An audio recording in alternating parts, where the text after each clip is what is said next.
Good evening, welcome everybody. This is a very special occasion. We have two writers invited by Writers Unlimited and publishing house De Geus.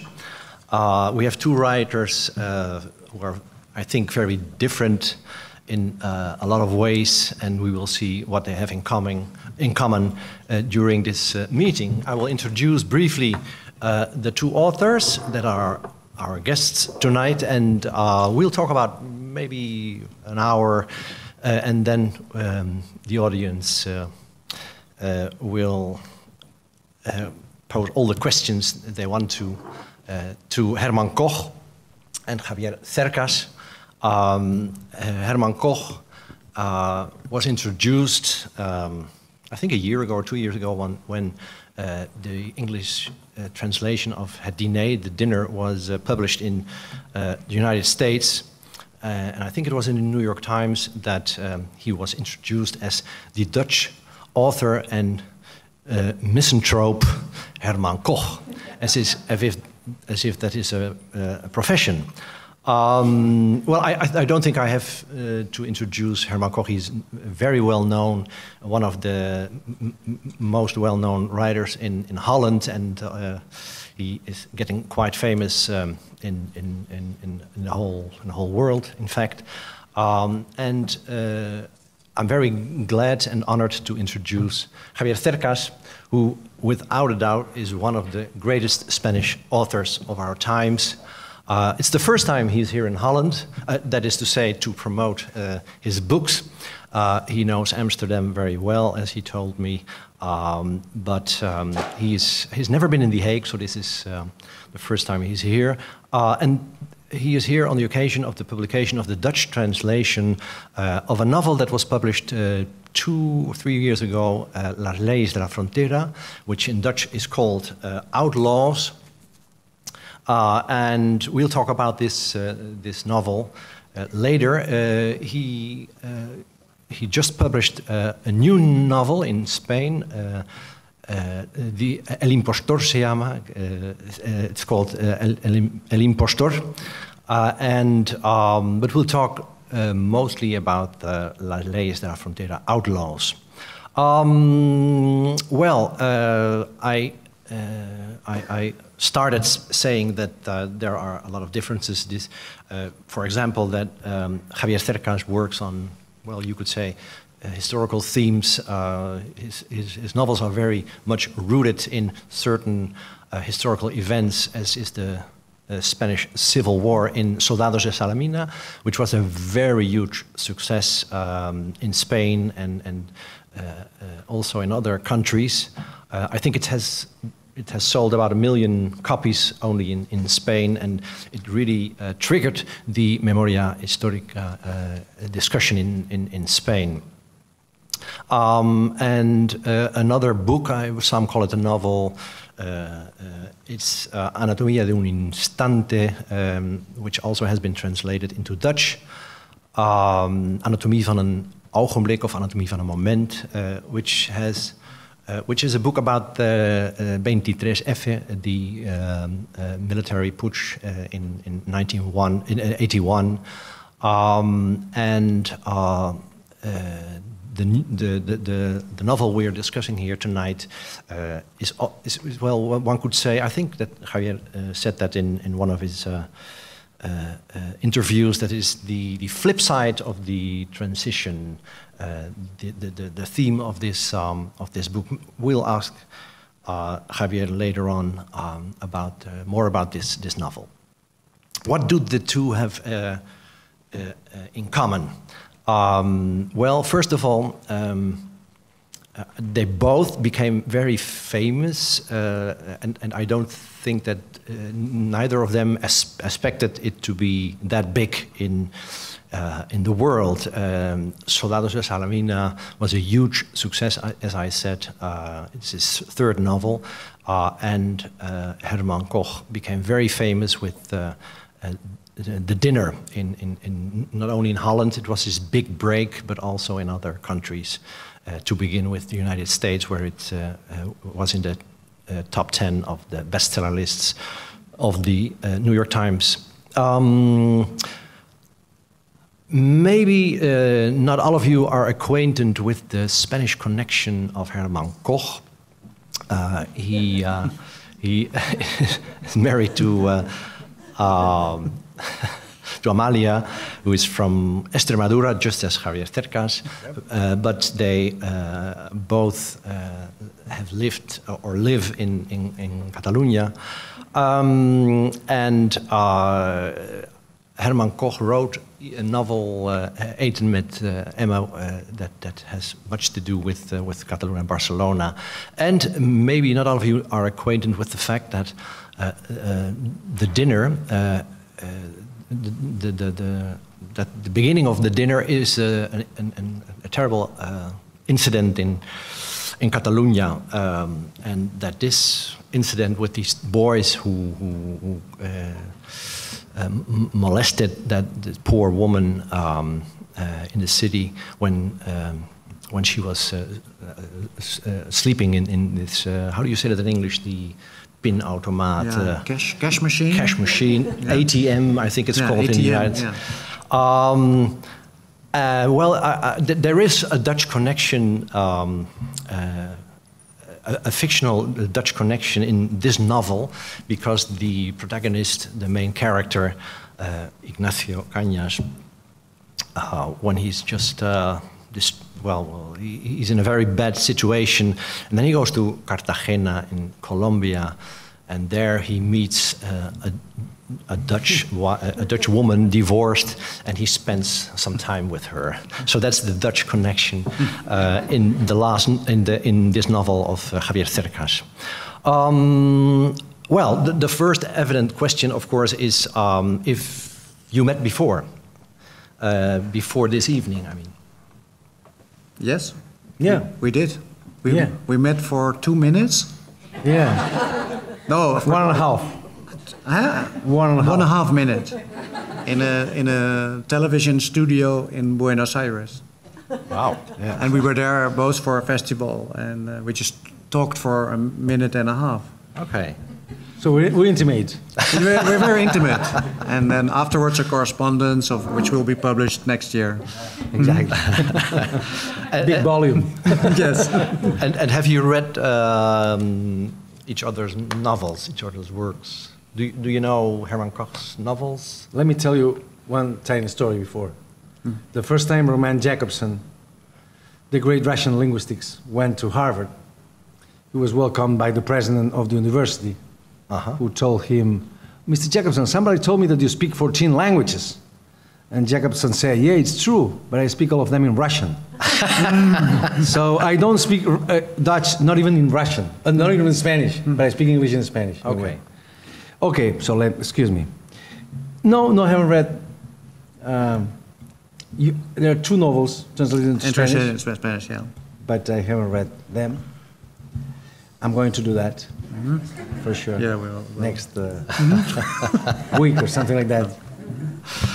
Okay, and I think you have read some novels, and you're reading the new novel of. Yes, I've read.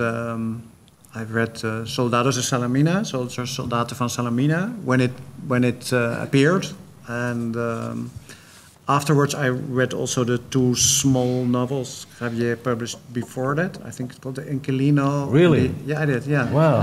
Wishes too. It wasn't me. Yeah. Yeah. Wow, can't believe it. No, and so now I also read the latest, this one, the translation, and I started reading.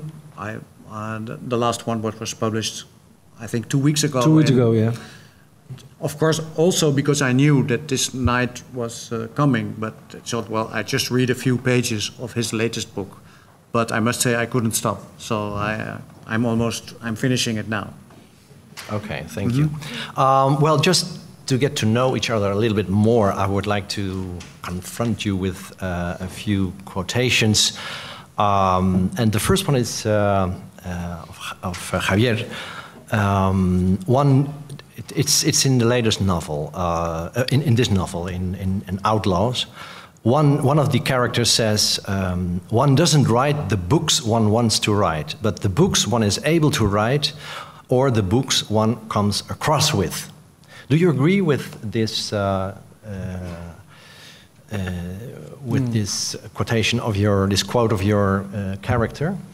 Yeah, absolutely. I mean, you begin with an idea. Writing a book is like trying to answer a question.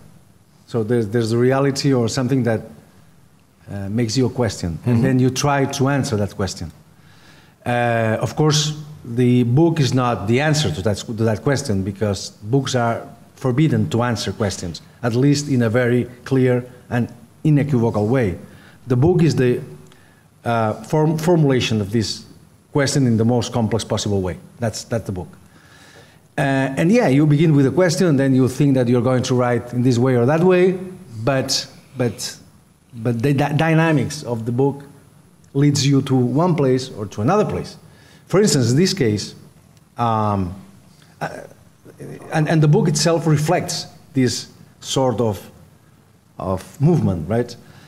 In this place, in this book, at the beginning of the book, the writer, who is not, in fact, he's a journalist, he wants to write on a myth of the 70s in Spain, 70s, 80s, young outlaw, right? Like many that there were at that time. And somebody tells him, okay, write about this boy that has just died. But while he's writing the book, while he's making interviews and exploring this question, right? Who was this boy to write the book? He discovers that what is interesting for him is not the story, is not only the story of this boy, but the story also of three characters.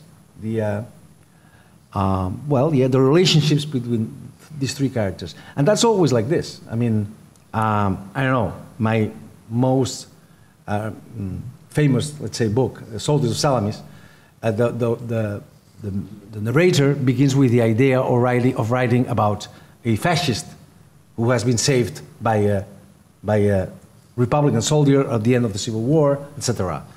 By the way, it's not. I mean, for me, it's not. This is not a historical novel. It's just a novel in which history has a role, right? Mm-hmm. Well, we can talk about that.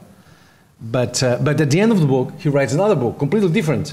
So the book is going around till at the end, the book is totally different, and that's normal. I mean, I don't know, Herman, what thinks about it, but I think that writing a book is also like creating a game with certain rules, and then if the rules, and all the books have different rules, okay, and there is not such a good books. I mean, if there are two books with the same rules, one of them is bad book. Because I insist, writing a book is like formulating a question, and if the question is different, the way to formulate it should be different. Mm-hmm. And when you create this game with this precise and certain, if the rules are strong and good, then they lead you to a place where you didn't expect to go, and that's great. So it's writing. It's the book that dictates the rules. The book you're writing. Absolutely, yeah. Okay. Yes, and all the books are, I insist, different. Should be different. It's the book that dictates the rules. Yeah. You discover the rules while you are writing, and what the reader does is discover that rules. I mean, the good reader, right? Okay. And yeah, it's always like that. Okay.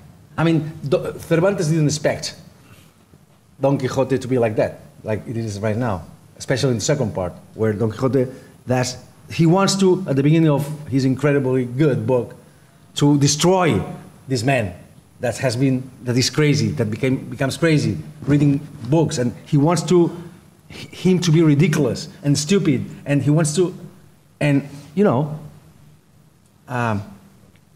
at the end of the book, of course he's ridiculous, but especially he's heroic, and he didn't expect that, of course, but he was faithful to the rules he created. Okay, do you agree?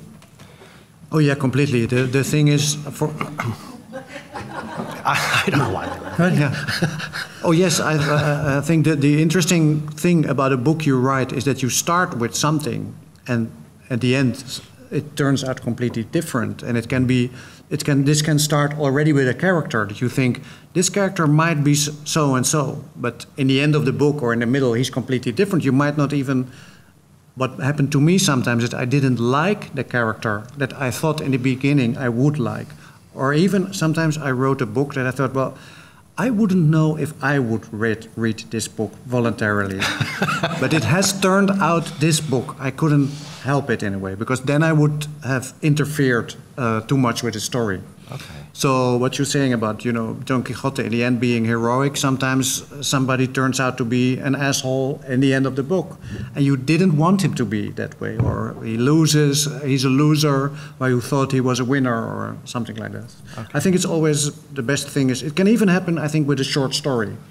Only a month ago I started a short story, and I was thinking I would write about a park which was very near me, which is a very boring park because it's not beautiful. Then I started writing about my neighborhood, and in the end, after 10 pages, I still hadn't gotten to the park, but I had a story. Okay. Well, this is a quote of Herman. There are two kinds of writers.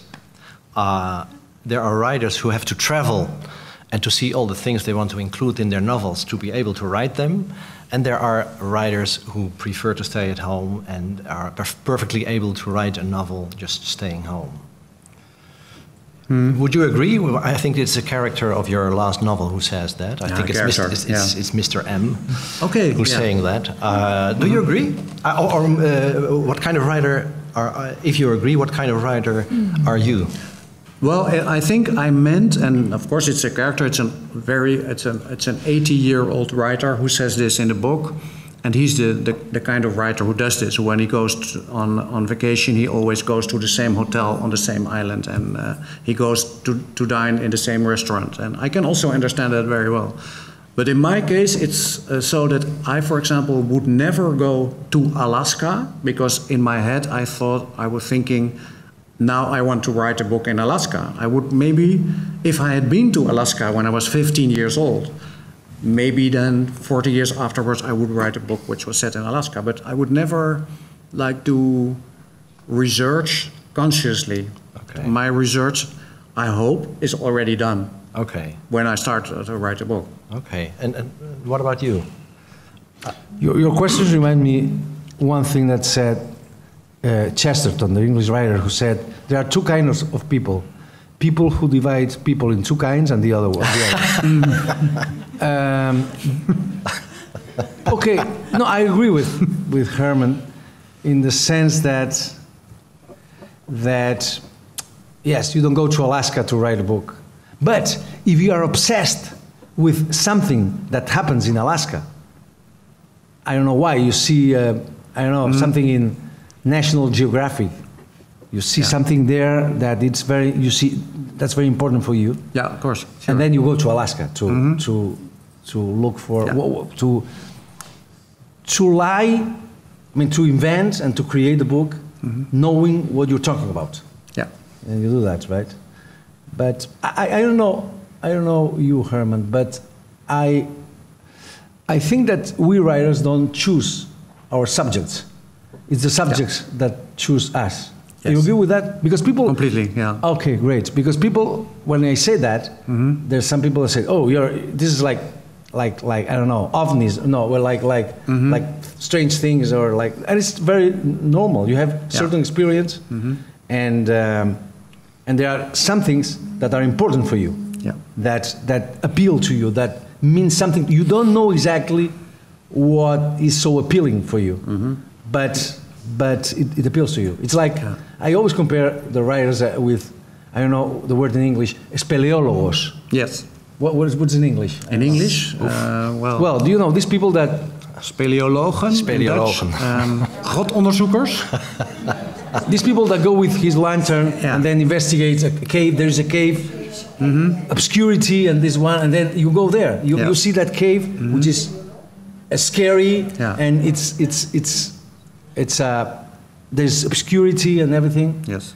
And you take your lantern, which is language, and you go there. Yeah. To see what's in there that is so important for you, right? It might even be, maybe like in your latest book, that the subjects that chooses you, at first you don't like the idea. Of course, yes. Yeah. Well, because I don't like the idea of, and generally I don't like the idea of entering a cave, which is profound, and there's enemies and there's.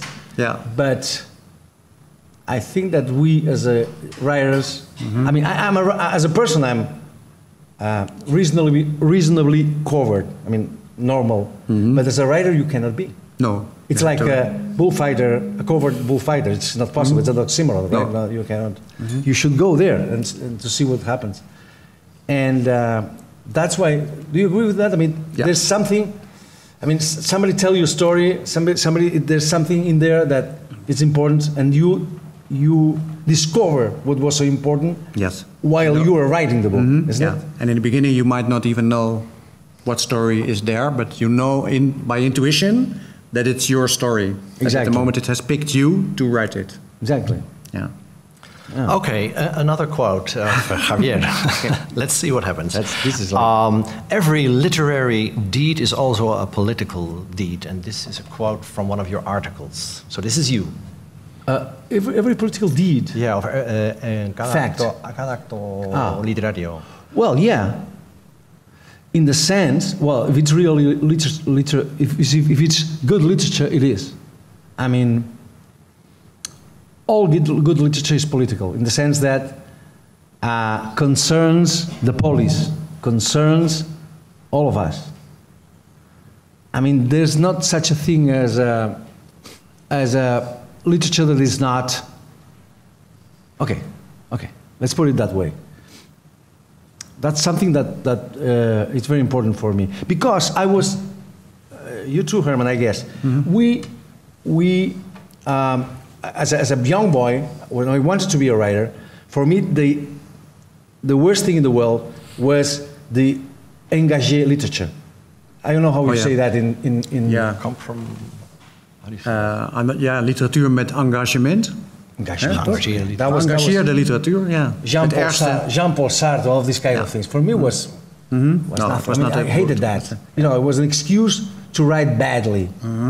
And the engagé writer was like ridiculous. And for me was, I loved, you know, Kafka living in his nightmares, Borges living in his library, you know. And this idea of the literature which was we had a political meaning was terrible for me. It was anti-literature.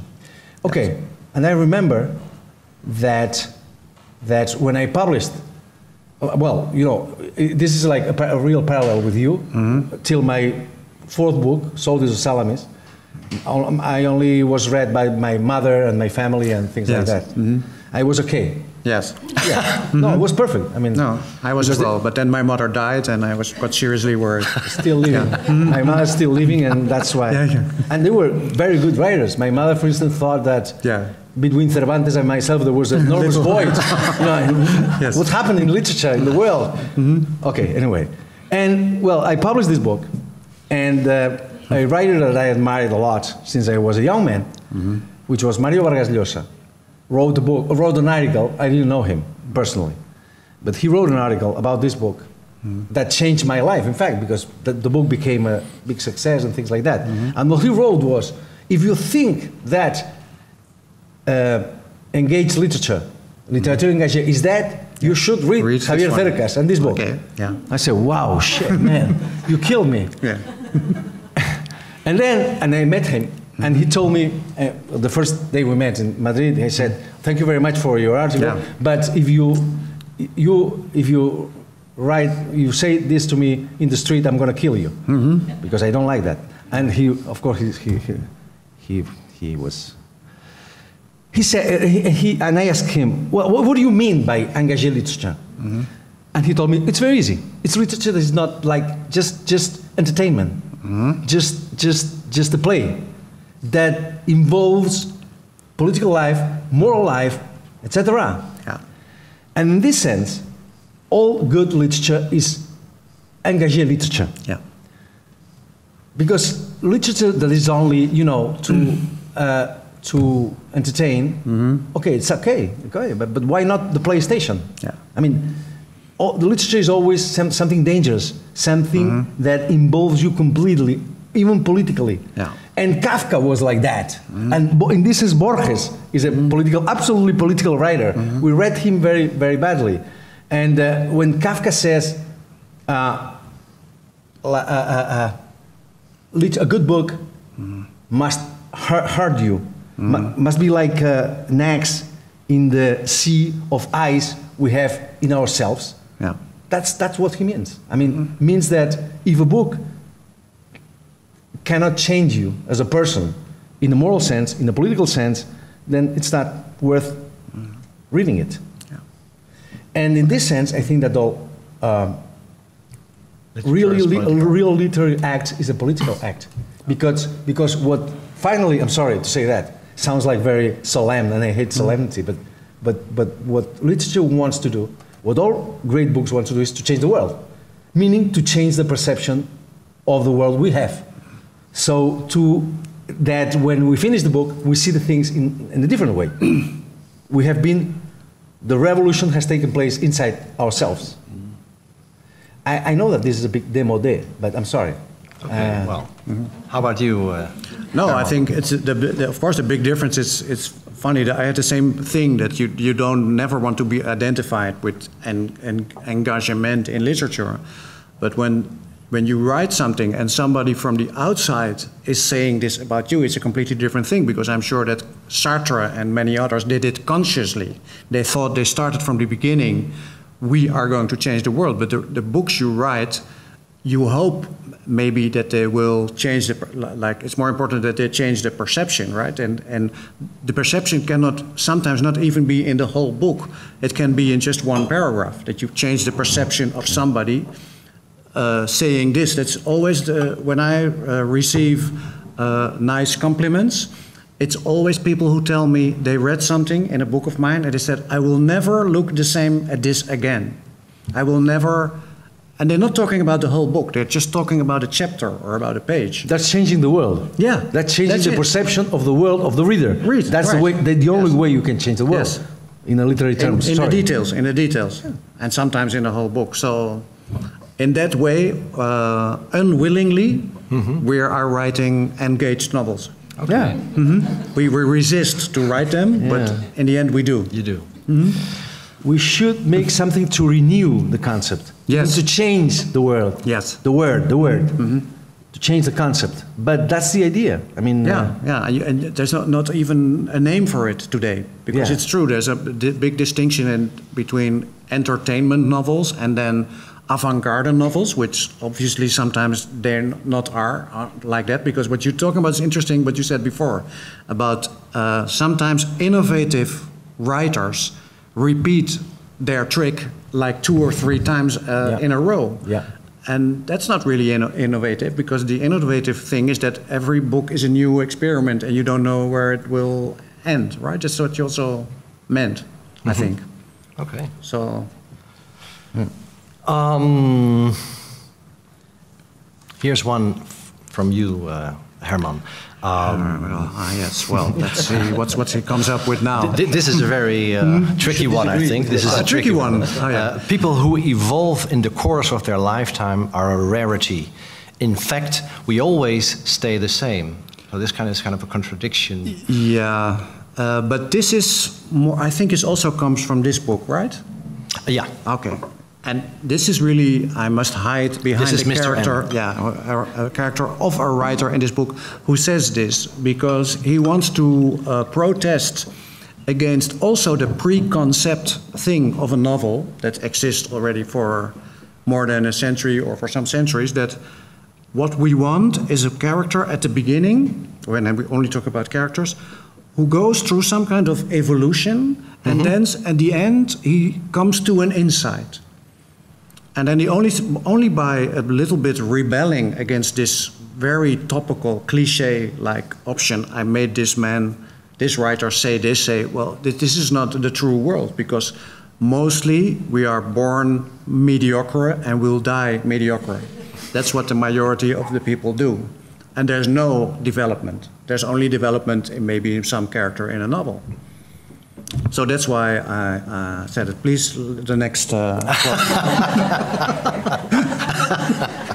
You don't want to. You want to react to this? It's really tricky, because everything you say in a book has a meaning inside the book. Right. That's very important. Yeah. I mean, so, but at the same time, it can have some meaning outside the book. But I don't know. Both things are true. I mean, you are the same, essentially the same, but you change, and it's not contradiction. There's no contradiction. You change in a pattern, right? I think that's like we are like that, right? I mean, I feel I am essentially the same boy I was when I was 15 years old. Mm-hmm. And when I look at myself at the mirror, I see the same thing. Yeah. Exactly. This is very strange. Mm-hmm. But I know that I'm different. There are some things that are different. Yeah. I don't have an answer for that question. Okay. I don't have answers. I just have questions. Okay. That's why I write novels. Then I have a question for you. Your last novel, maybe could you introduce the historical origin of your of this novel, Outlaws? Because I'm sure that most of the people here are not acquainted with the Kinkies and the Charnecos. Well, this novel in part talks about, yes, a sort of myth that was created in Spain in the end of 70s and 80s. So when the country changed from a dictatorship, Franco died in 75, into a democracy. And at that time, there were more young people than ever in Spanish history. They call it the baby boom. I am from the baby boom. You know, it was full of people. People of my age, 15 years old, 16 years old in the late 70s. And the outskirts of the city were full of people, you know, young people without education, without roots, because we're people like myself coming from the south of Spain into the north of Spain, without roots, without education, without money, of course, with destroyed families and in the outskirts and without hope. And these kids, lots of these kids, well, took the arms and began to be outlaws, you know, robbing banks and things like that. And what is interesting is that these boys were transformed into myths, into heroes by the media. Meaning that, well, they were presented as sort of Robin Hoods or Billy the Kids or something like that.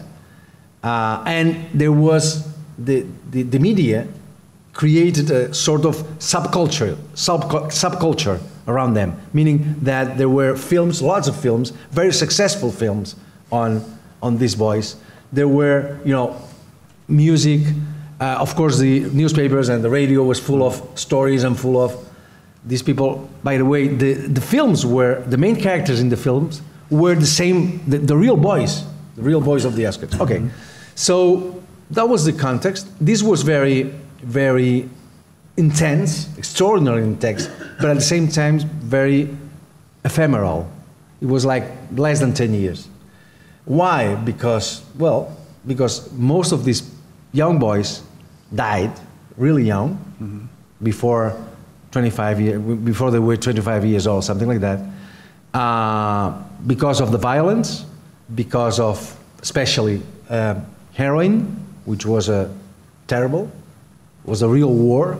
I mean, nobody knows how many people died of this drug, and of course of AIDS, which was the consequence of one of the consequences of heroin. Well, and the book begins with that. Begins with a journalist nowadays, that somebody tells him, a publishing company, to write a book on one of the most famous of these fake heroes, sort of young heroes, and who has just recently died. I must I must say that this is not specific. This was very Spanish, but at the same time is universal, in the sense that, in my opinion, well, I'm sure of that, it's not something that only happened in Spain. Happened in Spain at that moment of change.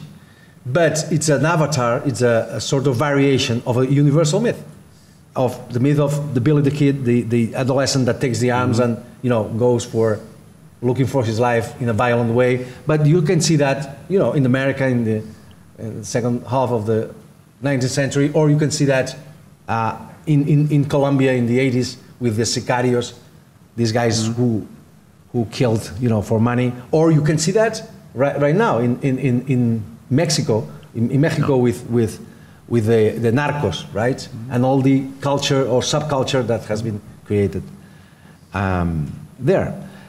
And well, that's the story. The main character, well, one of the three main characters of the book, this famous boy, this famous outlaw, is an exception because he survived. He survives in the book till he's 40 years old. He's almost 50 years old.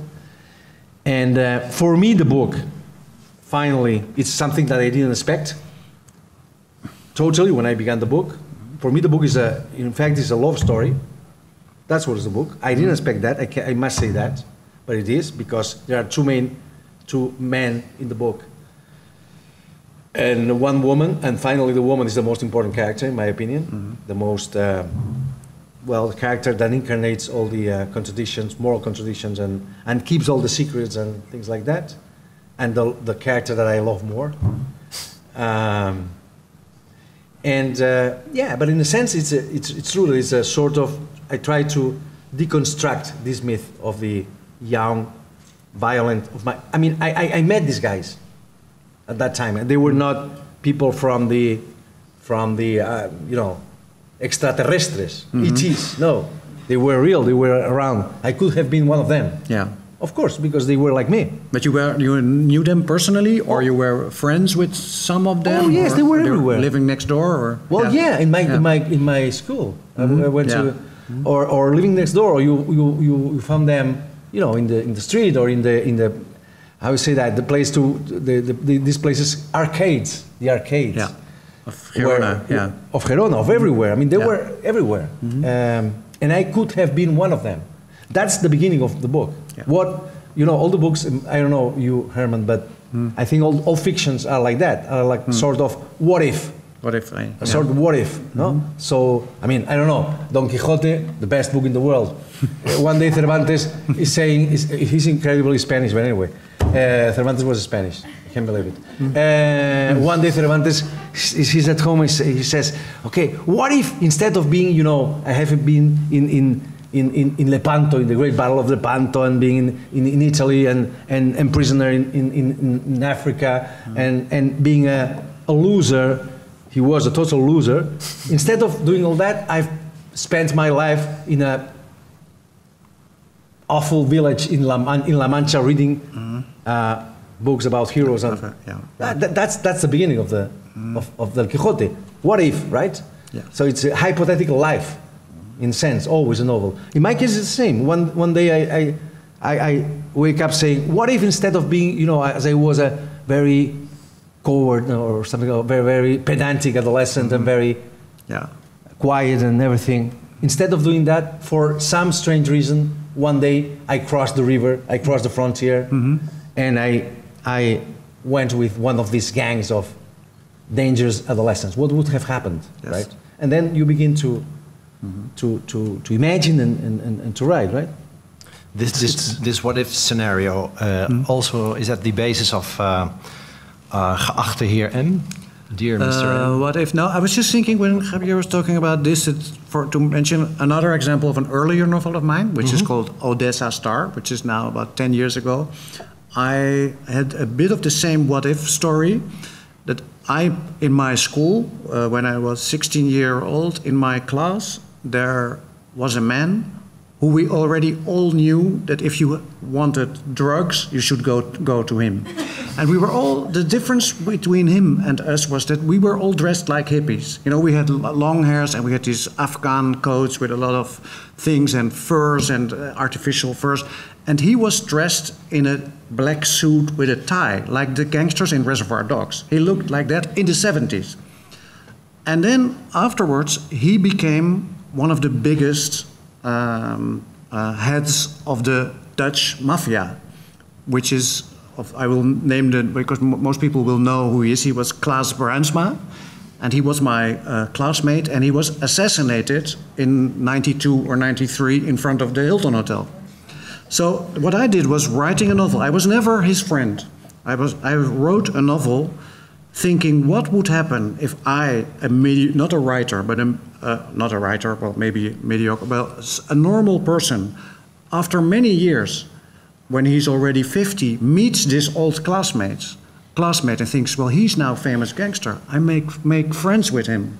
And maybe he can solve some problems I have in my family. Or he can solve some problems with an uncle I don't like, or and that's what the book is playing with this whole what-if situation. Also being, like I think we all are fascinated by mafia movies with Robert De Niro. We're fascinated by The Sopranos, by Goodfellas, movies like this. And this character in the book, Odessa Star, is living suddenly a Reservoir Dogs movie in his own backyard. And he invites the guy home, and of course it goes all terribly wrong. But I was just dreaming of, would I meet this person and then suddenly think, well, we were classmates, and maybe think of him like a bit of a hero. Okay. Yeah, how fiction works. Yes. Lots of people tell me, "What did you meet somebody like Zarco?" Yeah. Which is this character, this gangster. Well, not gangster. This outlaw, this myth. And I said, well, I knew lots of people who wanted to be like that. Yeah. They died before probably. But what I did not meet was a girl like Tere. And that's what I wrote the book, to meet her. Yeah. And it was the only way to do that. Because nobody like her came to me. Yeah. We do in fiction what we cannot do in reality, right? Yeah. All right. Yeah, it's true. Fiction is for. I stopped smoking almost 20 years ago, but all of my characters still smoke.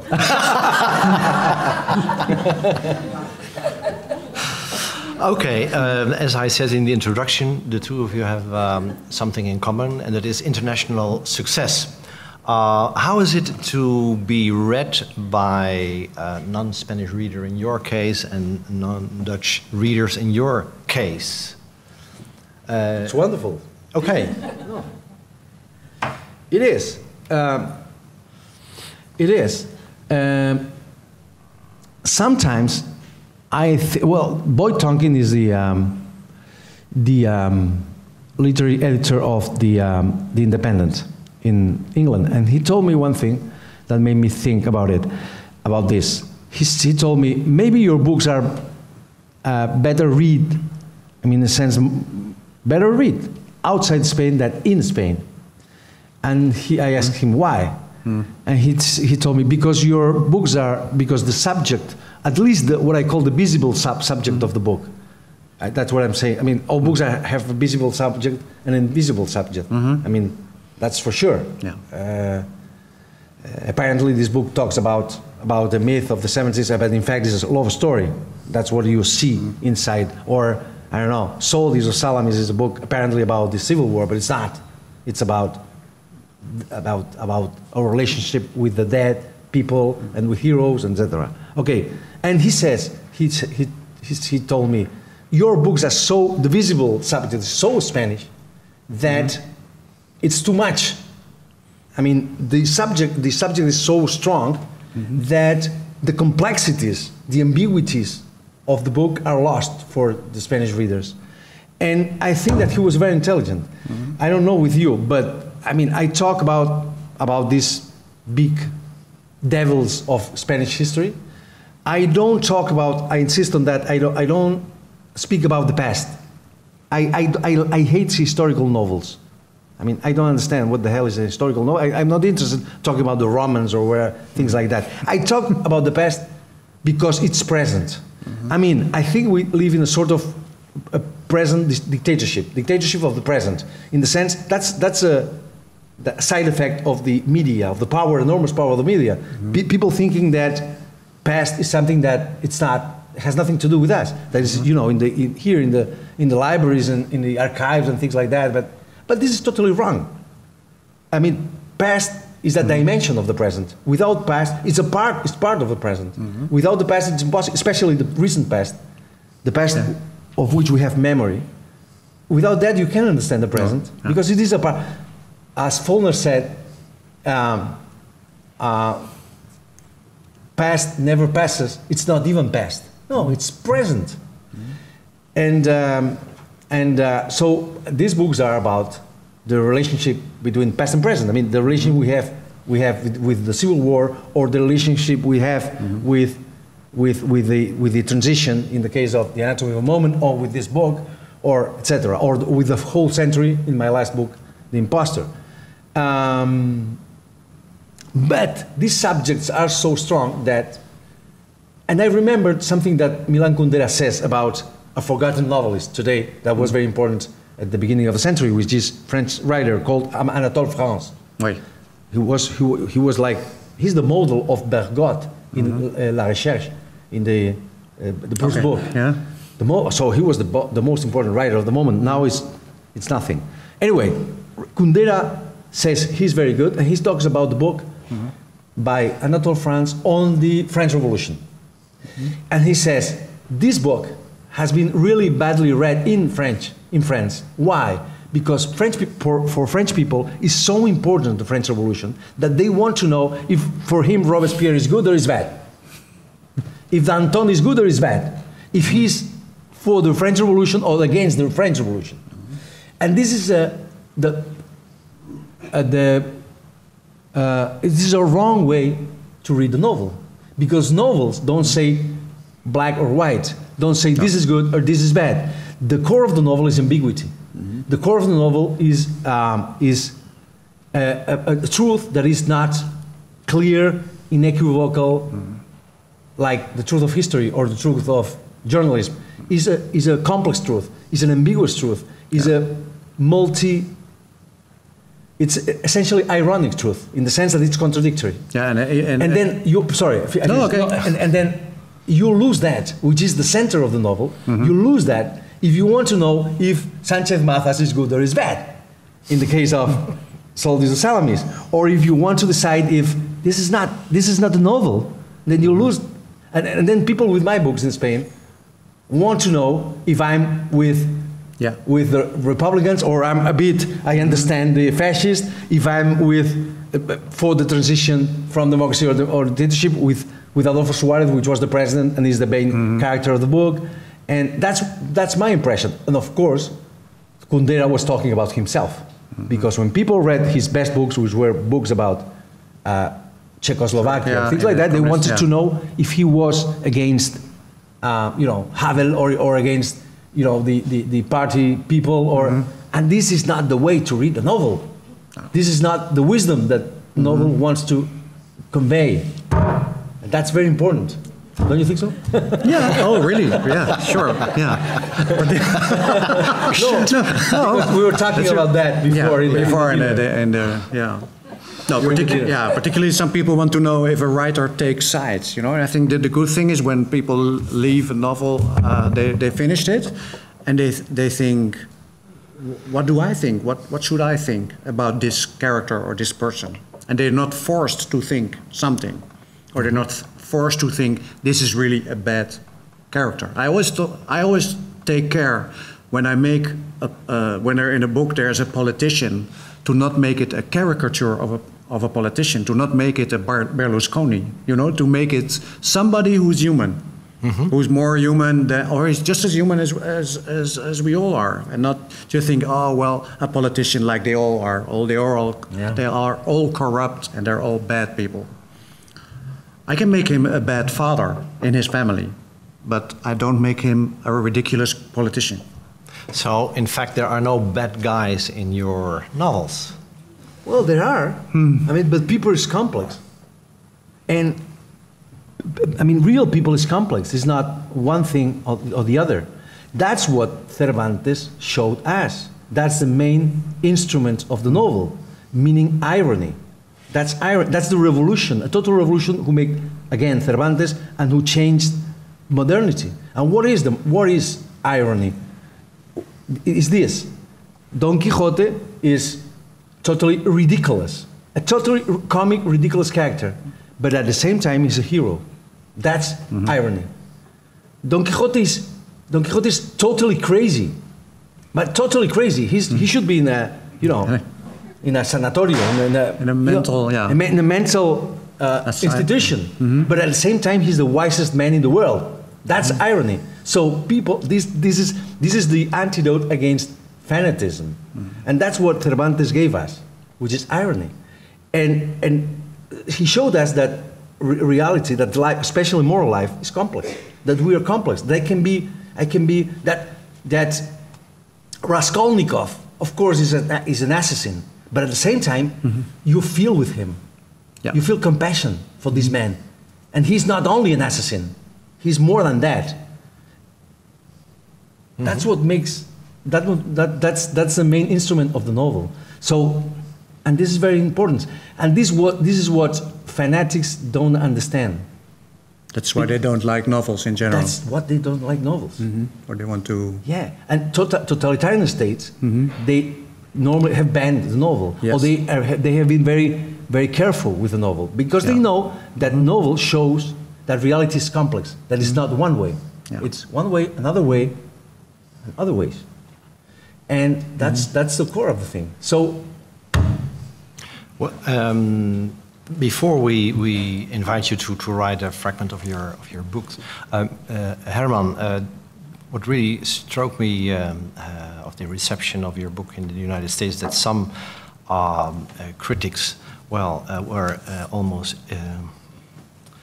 irritated or by the, in a moral way, I mean, by by your books, especially the dinner. One critic even said that this was about European decadence and all that. How is it to read those kind of reviews? It's interesting because the reactions are so completely different in different countries. That's an interesting part. Just what Javier what you were saying before, that they have different people in other countries have a different perception of a book that is set in Spain, or which is set in Holland, or which is set in Amsterdam or in Barcelona. They see it through a different filter. For example, the moral aspect of the dinner, which the real moral aspect there is, two children have committed some kind of crime. The police doesn't know, and the parents are thinking, should we bring them in? Should they confess, or do we hide the crime? So in the United States, the reaction was, of course, how can these people even discuss this theme? Because they're disgusting people, because they even think about not going to the police. I had also critics in Russia who said, of course you don't go to the police. It's the last authority that you go to, because it might mean the death of your child. And I had the same reaction, for example, in some parts of southern France or in southern Italy, where they were also reacting like, of course, that you don't go to the authorities. It's the last resort. Okay. So it's this whole how the morality is discussed is very different in different cultures. Okay, and how was your book, or how were your books received in Spain? Have you any idea? You read Spanish? Yeah, well, I read reviews, and in general they were quite good. The best review I ever had, and you will laugh about this, was in La Razón, which is a Catholic right-wing, you can't say fascist newspaper, no, more right-wing a little bit, yeah. So I'm happy. I did a good job. No, but it was one of the first reviews that came out about the dinner, La Cena. And it was really like, oh, this is a wonderful book. And so people were saying in Spain, well, if you had a good review there. But maybe I think there's also a difference between the cultural sections of newspapers. Like El Mundo is more right-wing than El País, but I think the cultural section of El Mundo has some quality. I don't know. Yeah, sure. Yeah. Sure. Okay, Javier, would you be so kind as to read Sure. the If you first... read it in Dutch. Okay, I'll do it. I'm going to read the beginning of the book. Just one page. Yeah, well, maybe... Okay. More? Okay. Okay. Okay. Okay. Okay. That's a fine piece, I think. Till here. Till here. Okay. Here. Here. Because no. Okay, okay. Okay, okay. You're in command. Just to give. Okay. This is a dialogue. All the novel is made of sort of dialogues. Anyway, this is a dialogue. ¿Empezamos? Empezamos. Pero antes déjeme hacerle otra pregunta. Es la última. Adelante. ¿Por qué he aceptado escribir este libro? No se lo he dicho ya, por dinero. Me gano la vida escribiendo. Sí, ya lo sé, pero ¿solo he aceptado por eso? Bueno, también es verdad que no siempre se le presenta a uno la oportunidad de escribir sobre un personaje como el Zarco, si es a eso a lo que se refiere. ¿Quiere decir que el Zarco le interesaba antes de que le ofrecieran escribir sobre él? Claro, igual que a todo el mundo. Ya, de todos modos, la historia que voy a contarle no es la del Zarco, sino la de mi relación con el Zarco y con... Ya lo sé, también hemos hablado de eso. ¿Podemos empezar? Podemos empezar. Cuénteme cuándo conoció al Zarco. A principios del verano del 78. Aquella era una época extraña, o yo la recuerdo así. Hacía 3 años que Franco había muerto, pero el país continuaba gobernándose por leyes franquistas y oliendo exactamente a lo mismo que olía el franquismo, a mierda. Por entonces yo tenía 16 años, y el Zarco también. Por entonces los dos vivíamos muy cerca y muy lejos. ¿Qué quiere decir? ¿Conoce usted la ciudad? Por encima. Casi es mejor. La de aquella época se parece poco a la de ahora. A su modo, la Gerona de entonces era todavía una ciudad de posguerra, un poblachón oscuro y clerical, acosado por el campo y cubierto de niebla en invierno. No digo que la Gerona de ahora sea mejor, en cierto sentido es peor, solo digo que es distinta. En aquella época, por ejemplo, la ciudad estaba rodeada por un cinturón de barrios donde vivían los charnegos. La palabra ha caído en desuso, pero entonces servía para referirse a los inmigrantes llegados del resto de España a Cataluña. Gente que en general no tenía donde caerse muerta y que había venido aquí a buscarse la vida. Aunque todo esto ya lo sabe usted. Lo que quizá no sabe es que, como le decía, a finales de los 70 la ciudad estaba rodeada por varios barrios de charnegos. Salt, Montmajor, Germán Sabat, Vilarroja. Allí se aglomeraba la escoria. ¿Allí vivía el Zarco? No, el Zarco vivía con la escoria de la escoria, en los albergues provisionales, en la frontera noreste de la ciudad. Oké, gracias. Het Nederlands van Jos ten Bekker. Zullen we beginnen? We beginnen. Maar laat me eerst nog een vraag stellen, de laatste. Zeg het maar. Waarom hebt u de opdracht aangenomen om dit boek te schrijven? Heb ik dat niet gezegd? Voor het geld. Ik verdien mijn brood met schrijven. Ja, dat weet ik. Maar alleen daarom... Nou ja, je krijgt natuurlijk ook niet elke dag de kans om over zo iemand als De Blauwe te schrijven, als u dat tenminste bedoelt. Wilt u zeggen dat u al belangstelling had voor De Blauwe voordat ze u vroegen over hem te schrijven? Natuurlijk, wie niet? Oké. In ieder geval, wat ik te zeggen heb, gaat niet over De Blauwe, maar over mijn relatie met De Blauwe. Met De Blauwe en, weet ik, daar hebben we het ook al over gehad. Kunnen we beginnen? We kunnen beginnen. Vertel eens wanneer u De Blauwe voor het eerst ontmoette. Dat was aan het begin van de zomer van 78. Het was een rare tijd. Of, zo herinner ik me tenminste. Franco was 3 jaar dood, maar het land leefde nog steeds onder de frankistische wetten en het rook er nog net zo naar verrotting als onder Franco. Ik was toen 16 en De Blauwe ook. We woonden in die tijd vlak bij elkaar en tegelijk een heel eind van elkaar af. Hoe bedoelt u? Kent u de stad? Niet goed. Misschien maar beter ook. In die tijd zag het er heel anders uit dan nu. Gerona was destijds op zijn manier nog steeds een stad van vlak na de burgeroorlog. Een met kranten dichtgeplakt klericaal gat in de houtgreep van het platteland dat in de winter onder een mistdeken lag.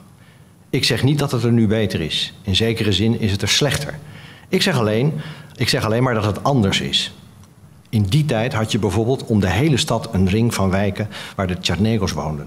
Een term die je tegenwoordig nooit meer hoort, maar die toen in Catalonië werd gebruikt voor de immigranten uit de rest van Spanje. Mensen die meestal geen nagel hadden om aan hun kont te krabben. En die hoopten hier een bestaan op te bouwen. Maar dat weet u allemaal wel. Wat u misschien niet weet, is dat aan het eind van de jaren 70, zoals ik al zei, een ring van wijken met Tjarnegos om de stad lag. Salt, Pontmajor, Germansawat, Villarroja. Daar verzamelde zich het uitschot. When I'm reading this, I was just thinking, well, this would be a wonderful theater. It would be wonderful for the theater. These dialogues, etc. Herman. Dear Mr. M, probably a lot of you already have read this book. This is a very fascinating beginning of the novel, and Herman is going to read it. Tot waar? Dat was... Hier misschien, of tot hier? Ja, oké. Geachte heer M, ik wil beginnen met u te zeggen dat het inmiddels beter met mij gaat. Ik doe dat omdat u waarschijnlijk helemaal niet weet dat het ooit slechter met mij is gegaan. Veel slechter zelfs, maar daar kom ik later nog wel op terug. In uw boeken beschrijft u regelmatig gezichten, maar ik daag u uit om het mijne te beschrijven. Hier beneden bij de gemeenschappelijke voordeur of in de lift knikt u mij beleefd toe, maar op straat en in de supermarkt. En een paar dagen geleden nog, toen u met uw vrouw zat te eten in restaurant La B, toonde u geen enkel blijk van herkenning. Ik kan me voorstellen dat de blik van een schrijver het grootste deel van de tijd meer naar binnen is gericht. Maar dan moet u ook geen gezichten proberen te beschrijven in uw boeken. Beschrijvingen van gezichten zijn sterk verouderd, evenals landschapsbeschrijvingen. Dus wat dat betreft klopt het wel. Ook u bent immers sterk verouderd. Laten we er geen doekjes om winden. Ik bedoel niet alleen in leeftijd. Iemand kan oud zijn en toch bij lange na niet verouderd. Maar u bent beide, oud en verouderd. U zat met uw vrouw aan het tafeltje bij het raam, zoals altijd. Ik zat aan de bar, ook zoals altijd. Ik nam net een slok van mijn biertje toen uw blik langs mijn gezicht scheerde. Maar u herkende mij niet. Daarna keek uw vrouw in mijn richting en glimlachte. En toen boog u zich naar haar over en vroeg haar iets, waarna u mij alsnog toeknikte in tweede instantie. Vrouwen hebben een scherper geheugen voor gezichten, vooral voor gezichten van mannen. Vrouwen hoeven geen gezichten te beschrijven, ze hoeven ze alleen maar te onthouden. Ze zien in één oogopslag of het een sterk of een zwak gezicht is. Of zij ook maar in de verste verte een kind van dat gezicht in hun lichaam zouden willen dragen. Vrouwen bewaken de sterkte van de soort. Ook uw vrouw heeft ooit zo naar u gekeken en besloten dat uw gezicht sterk genoeg was, dat het de soort niet in gevaar zou brengen. Dat uw vrouw een dochter in haar lichaam heeft willen laten groeien, die naar alle kansberekeningen gemeten voor de helft uw gezicht had kunnen krijgen, moet u zien als een compliment. Misschien wel het grootste compliment dat een vrouw een man kan geven. Dankjewel. Oké, questions?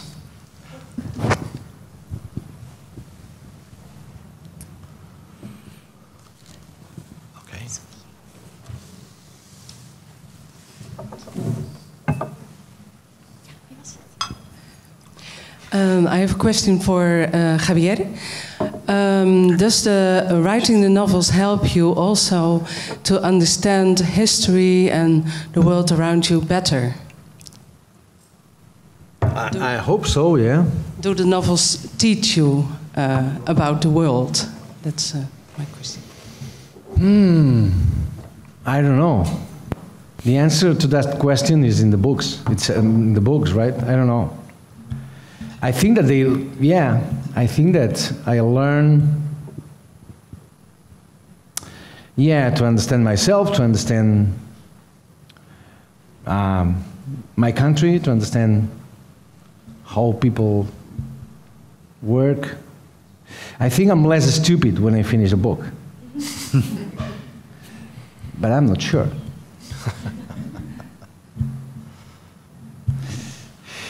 Okay. I love this image by Orhan Pamuk.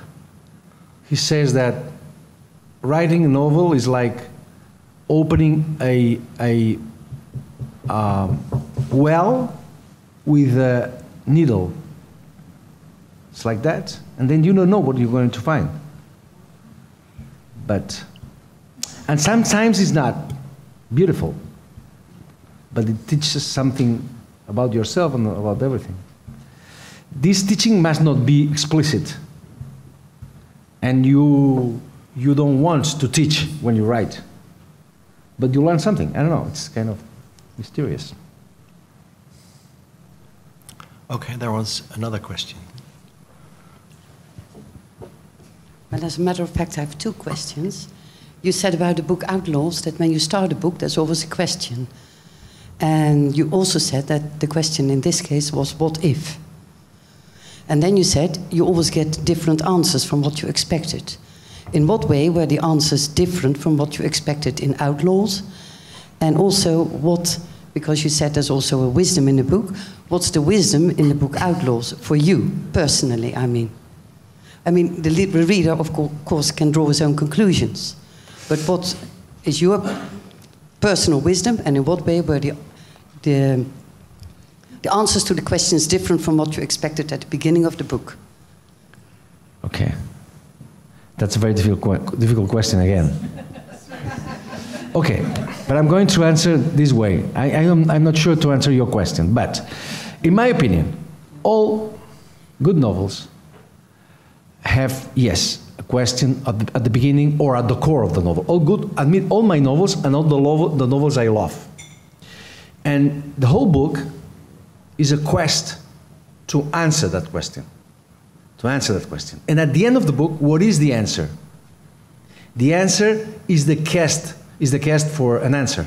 The answer is the question itself, so the book itself. So there is no clear and unequivocal answer to that. And the answer is always ambiguous. It's always, and in this case, for instance, in this case, and this is all the books. I mean, I don't know. In this book, the central question of the book is almost like a thriller, because this is a sort of thriller, a special thriller. The question is, who was the whistleblower of Cercas' gang? That's the question. That's the core of the book. That's the central question. And the whole book is you look for an answer to that. And at the end of the book, we don't know. I don't know who was the whistleblower. It could be Tere, it could be, right? And this not knowing is the way in which the novel knows. This blind spot at the core of the book is the center of the book. This obscurity is the way in which the book illuminates. This silence is the way in which the book is eloquent. And all the books are like that. I mean, my books and all the books, all the great books, well, Soldiers of Salamis is like that. At the beginning of the book is why a soldier saved the life of a fascist. And at the end of the book, I mean, the whole book is looking for an answer to that. And at the end of the book, we don't know why he saved the life. But this not knowing is the way of knowing. So the answer is the book itself. But it's always like that. I mean, Don Quixote, again, what is the question of Don Quixote? Is Don Quixote really crazy? That's the core of the book. And the whole book is trying to answer that question. At the end, we don't know. Don Quixote is totally crazy and totally... And why the hell Ahab is so obsessed with the whale, with Moby Dick? Why? Is he God or is devil? Is the good or is the bad? And at the end of the book, we don't know. It's both things. It's good. It's God. It's evil. It's everything. That's why I insist. The way in which the novel knows is this one. And the answer to your question is always, it's in the book. I cannot say, I learned many things. One day, somebody asked to T.S. Eliot, what do you mean by time present and time past are both perhaps present in time future and time future contained in time past? And Eliot thought and answered, I meant time present and time past are both perhaps present in time future and time future contained in time past. So that's the answer, the question itself. I have a question to both of you. In both of your books, also from the fragments you read, it's clear that writers play an important role in it. And why did you choose to have writers, have the protagonist being a writer, one of the protagonists being a writer?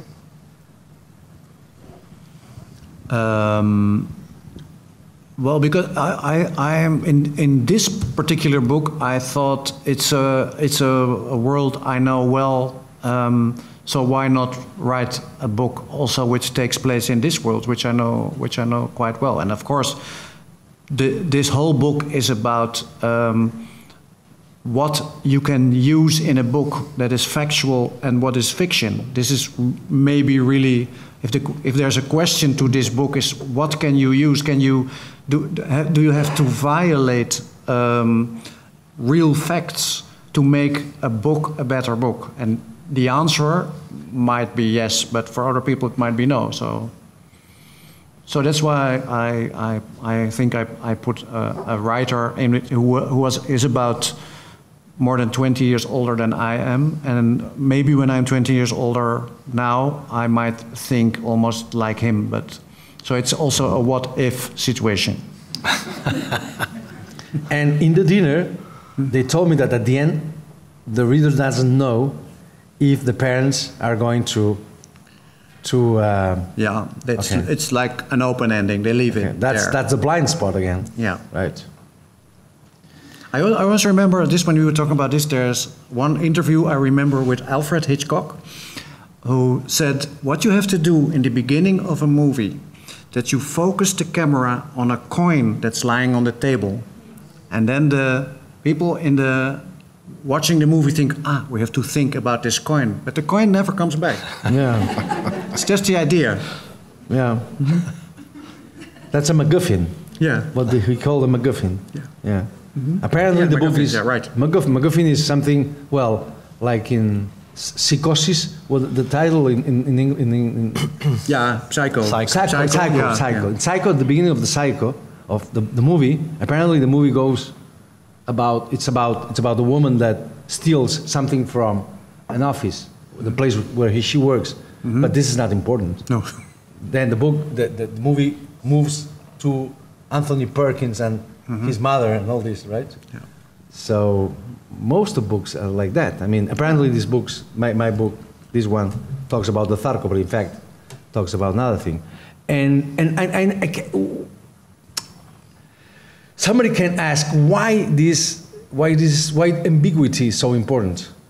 Why we don't know at the end of the dinner, or why we don't know at the end of this book, or Soldiers, or Don Quixote, or Moby Dick. Why it is so important? And the answer is very easy. The answer is that that who makes the book is not the author, is the reader. I mean, a book without the reader is not a book, it's nothing. This is nothing. It's dead. Mm-hmm. This book exists when somebody, and yes, you make the book. When somebody opens the book, it's like a partition, right? Mm-hmm. It's a partition, and it's the interpreter who creates the music, and every reader creates a different book, and the ambiguity is the place you give, the whole you give to the reader to create the book. Without this, there's no literature, because without this, the book is closed. You cannot enter into the book. The reader cannot enter into the book. And so there's no literature. So something closed is not literature. This opening, you talk about an opening, this opening is the place you give to the reader to create the book. And I read recently something wonderful by Paul Valéry saying the masterpieces are not made by the writer, but by the reader. You know, a fanatic, a so strong reader that can read in the book things that not even the writer suspected that wasn't there. So without this space, and some critics are like fanatics, aren't they? Well, fanatics, yeah. They're good critics. Another question. Anyone for another question? Yeah. You're talking about a story that unwinds itself while you're writing it, and you don't know where it's going. Both of you said that. Does that mean that you don't rewrite your stories? Because that is interesting. And if you rewrite, does it end differently? Does it go another way? Me first? Okay. Of course you rewrite, but I sometimes find it a kind of false play. I sometimes discover something later on in the story that changes the story in a whole way, in a way I didn't expect. But then to change the things in the beginning so that they adapt themselves to the new development later on, I don't want to do that. So sometimes I reread and I think, well, it just gets a different meaning. I hope that it's that way. But of course, it also happened to me sometimes when you're writing a book and it's 400 pages long, that somebody in a book asks, and so how's your mother doing? And she's sitting there, oh, she's fine. And then I read on page 20 that she had died. So this is also, but these are easy mistakes that are easy to adapt. But mostly rewriting is not that thing. The thing is, of course, that when you, at the end of the book, you know more what it was about. So then you go back and you think, and if you are lucky, it was already there. Okay. Yeah. So you don't change the story? Change the? You don't change the story, rewrite? No, I don't. No, I don't think so. I ever did. What you said, because my experience is still really similar, at least in some books. I would say that every book also is different. Oh yeah, sure. It's not the formula. No, it's not the formula. No. Yeah, that's very good. I mean, for instance, my case, in this case, or in Soldiers of Salami, was like that. I began like in a certain way, blindly. You don't know. You have an idea. You have an idea where you go, and then you begin. You write, and then if you are lucky, and when you got to the end, you see the whole book, and then you go back and you rewrite, adapting the beginning to the end and to everything, giving it a form. But writing is rewriting. I remember, I'm going to tell you a funny story, because the first time I was with Gabriel García Márquez in Barcelona. That was a wonderful lunch, because he was all the time making questions, especially to my wife. What does he do? Okay. And at one point, he asked me, how many times he was old. He was like 10 years ago? Yeah, maybe 10 years ago. He was still okay. And he asked me at one point, how many times do you write your books? And I said, it was like an exam for me. You know, the big writer, and like they're answering his questions about everything. And how many times you write your books? And I said, well, I don't know. I mean, you know, now with the computer, I write. My answer was like blah blah blah blah blabbing. You know? Yes, there are some paragraphs. For instance, the beginning I write many times, and this book was like. I said, no, stop, shut up. Tell me how many times from the beginning to the end. And I said, well, okay, this book 3 times. I said, and he looked at me smiling, saying, I write all my books 6 times. Which was, of course, false, because it's not all of them. No. I mean, I'm trying to say that writing is rewriting, and for the best writers. I mean, if you think of Flaubert, for instance, well, not all of them, but if you think of Flaubert, he wrote and rewrote till he could find what he was trying to say, and I think that's quite normal, isn't it? Yeah, and it's also, don't you think it's the more fun part also? Yes. The rewriting? Yeah, absolutely. You think, well, now we have some kind of book. Absolutely. Now we're going to see what's really there. Yeah. Great. It's like you have a big something, arcilla, clay, a piece of clay, and then you can change it. But now you have the piece of clay. When you have the piece of clay, you're happy because you can. Yes. Yeah, that's more or less like that.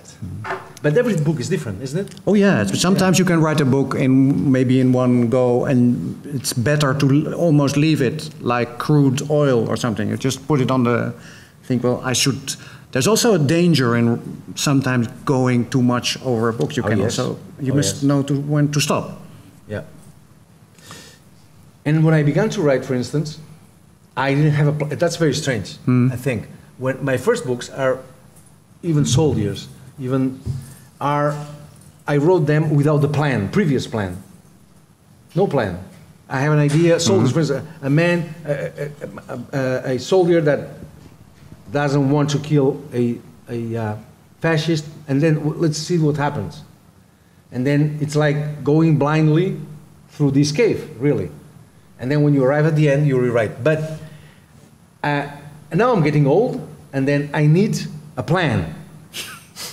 A plan. And then I change the plan. But first I need a plan.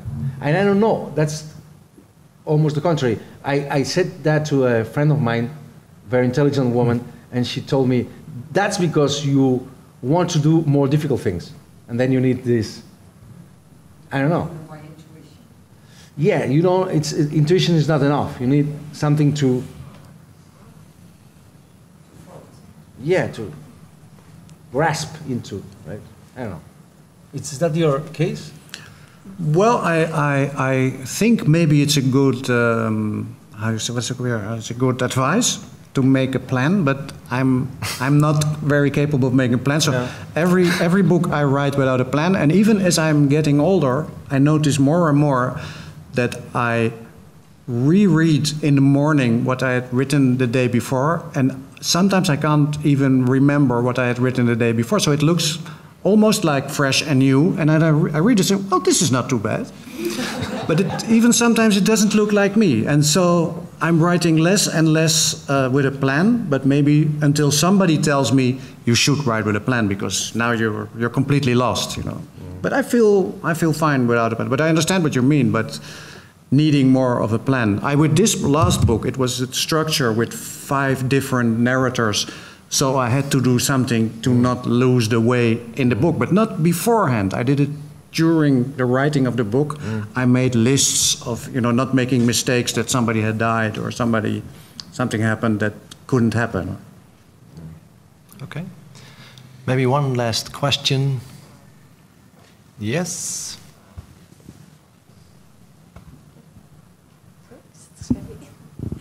Okay, my question is for Javier also.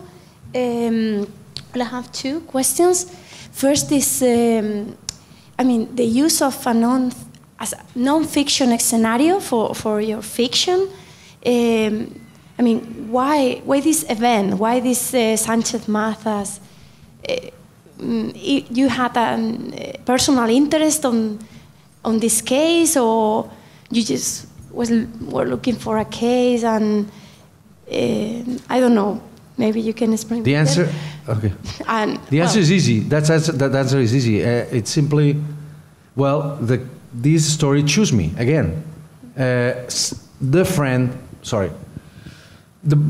son of Rafael Sanchez Mazas. Rafael Sanchez Mazas is the main character of this book called Soldiers of Salamis. He was very important, one of the main ideologues of Spanish fascism, poet, the introductor, in fact, of fascism in Spain. After the war, was minister in Franco's cabinet, etc. And then one day, as the book says at the beginning of the book, there is an interview between the Javier Cercas of the book and the son of Rafael Sanchez Mazas, which is a very good writer, still alive, Rafael Sanchez Perlosio. And he told me that story, and I was there.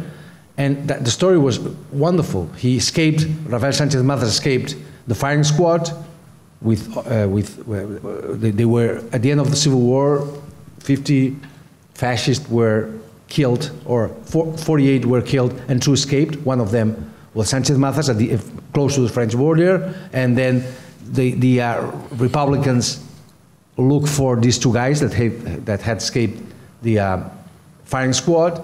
And then one soldier found Rafael Sanchez Mazas, hiding in the wood, and he goes to kill. He wants to kill him. He's going to kill him or to take him prisoner, which was the logical thing to do. And somebody says, is there somebody around there? And the soldier, looking at this man hiding in the woods, a fascist and an enemy, and that says, no, there's nobody here. Looking at him. and then he goes out, and he spares his life. And then this image was so fascinating for me that, you know, during years I was talking to people telling the story. You know the story of Rafael, and I was obsessed with that. And then that's it. I didn't want to tell Spanish people how was the Spanish Civil War. That's ridiculous. We writers don't work like that. Mm-hmm. We are very, at least I am very selfish. I write because something is very important for me, and I get obsessed with that. And I don't care if it is this story or another story. It's true that something that has to do with recent history appeals to me more and more from one moment on in my life. I mean, when I'm 30, but it's just an obsession. It's just something like that. I didn't want to explain to the whole country how was the war or something like that. I'm not a teacher. I'm just a writer. Okay, thank you very much. There are some books over there that are waiting for readers, and I would like to thank Javier Cercas for having traveled from Spain to be here with us for the first time to share his literature in person with Dutch readers. I hope that this book will find its way, and I'm sure it will find its way in Holland, Outlaws. And thank you very much, Herman Koch, for sharing this evening with us, and thank you for being here.